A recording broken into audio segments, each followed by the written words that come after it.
everybody, Peter Zeihan here, coming to you from the lower saddle of Square Top Peak in the Pike National Forest in Colorado. Today we're going to talk about North Korea.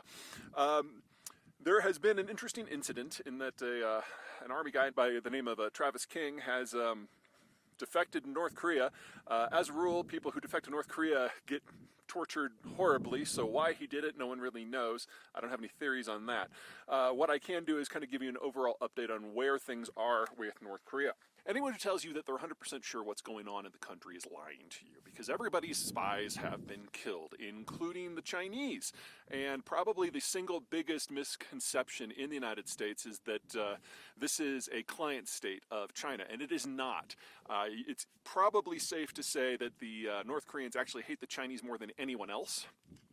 They see them as overbearing and dictatorial, and Chairman Xi is particularly loathed by the upper leadership within North Korea. Now, of course, that is the Kim dynasty. Now, starting from the beginning, the understanding of the intelligence community, and this isn't just the United States, this is Russia, China, France, Britain, Japan, everybody, South Korea as well, is that the original leader of North Korea, Kim Il-sung, the guy who fought the Japanese in World War II, is that he was killed by his own people back in 1993, because a few days after he was killed, he was supposed to show up in Seoul to talk about the practical details of reunification. Remember that in 1993, Tiananmen Square was in the past, and the Americans and the Chinese had decided to move on together. The Soviet system had just collapsed, and Kim Il-sung knew that a statist, communist, dictatorial system was not long for this world, so he was looking for something new. And his army folks, who would have lost all their position, had him killed.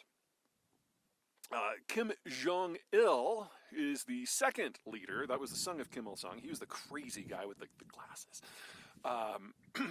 He was raised in North Korea. He was raised drinking the Kool-Aid. The dude was batshit crazy. And when he took over, the first generation army leaders that had killed his father were like, whoa, this is not what we meant. And his whole generation was like that. They were all raised on the ideology and not educated in any meaningful way. And so Kim Il-sung, when he took over the agricultural system, he killed 2 million people with the famine in a country that only had like 25 million people. Kind of a big deal. So the first generation takes the third generation, Kim Jong-un, that's the chubby guy who rules the place now, and sends them abroad to learn how the world really works. And Kim Jong-un specifically was sent to Switzerland. Now, the plan was that the first generation would rule until they died, and then the third generation would come back and take the country into a new age. That way, the first generation would get the gravitas and history, and yet they would maintain their wealth and their position for a lot longer. The problem is that Kim Jong-il, generation number 2, died early, and so Kim Jong-un, in his mid-20s, was brought back to take over. And for a good decade, Kim Jong-un probably had the worst job in the world, because the first generation wanted him to remake the country, but not touch their positions, and they killed his grandfather, so they'd certainly have no problem offing his fat ass. Then you had the second generation, Kim Il-sung's brothers and sisters and cousins, who were nuts and idiotic, but violent, and were totally willing to kill you today. So he was threading the needle between these two powerful groups who were not afraid of violence at all. And so what he did was placate the first generation with really, really bellicose rhetoric that was just sounded crazy, but didn't back it up with actually any changes in policy. And for the second generation, every time he had the opportunity, he assassinated one of them. So one of them got killed with chemical weapons when he was traveling abroad. One was accidentally hit with an anti-aircraft gun during a parade, that sort of thing. Well, 10 years later, most of the first generation is retiring and dying off, so problem taken care of, and most of the second generation is now dead. But during this process, we had a change in administration in the United States with Donald Trump coming in. And that first step of Kim Jong-un's strategy, the bellicose rhetoric, Trump, of course, thought it was all about him. So when Kim Jong-un was like, oh, I've got a button and a nuclear weapon, and Trump is like, sees this on Twitter and he goes back, he's like, oh, I've got a bigger button. And Kim Jong-un, a little panicky because he was like, whoa, this was totally not about the United States. This is a domestic issue. Calms down, sends some very soothing messages, and Trump thinks that he just talked down a crazy dictator. And that set the stage for the summit. Now, the Chinese were furious because while the United States, or let me rephrase that, a lot of Americans think of North Korea as just a puppet of China. China absolutely thinks of North Korea as its puppet. The North Koreans strongly disagree. So Kim Jong-un was summoned to speak with Xi, and when it became apparent that Kim Jong-un couldn't be talked out of the summit, Xi got in his big imperial chair. Remember, Xi is like 2 foot tall. So he looks taller and he could lecture down at the Waywood province. They put Kim Jong-un in one of those little tiny baby chairs that you have at like kindergartens.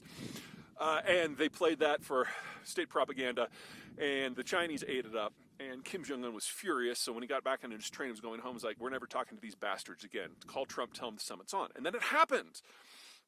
And there was a breakthrough in relations, and this was, relatively early in the Trump administration, and I got really excited because, maybe there is something to this Trumpism. Maybe he can break out of some of the ossification in American foreign policy, and it was very, very promising. I even have the coin from the summit. And that was it, because it was still Trump, and he never thought about North Korea ever again, and so an opportunity had passed. In the years since, Kim Jong-un is now finding his way for the first time. He has no meaningful advisors except for people of his own generation, which have just as little experience as he does. The North Koreans don't get along with the Chinese or the Russians or the Japanese, and so they're always looking for little bits of leverage here and there, but they are very, very, very open to a broad deal with the United States and South Korea.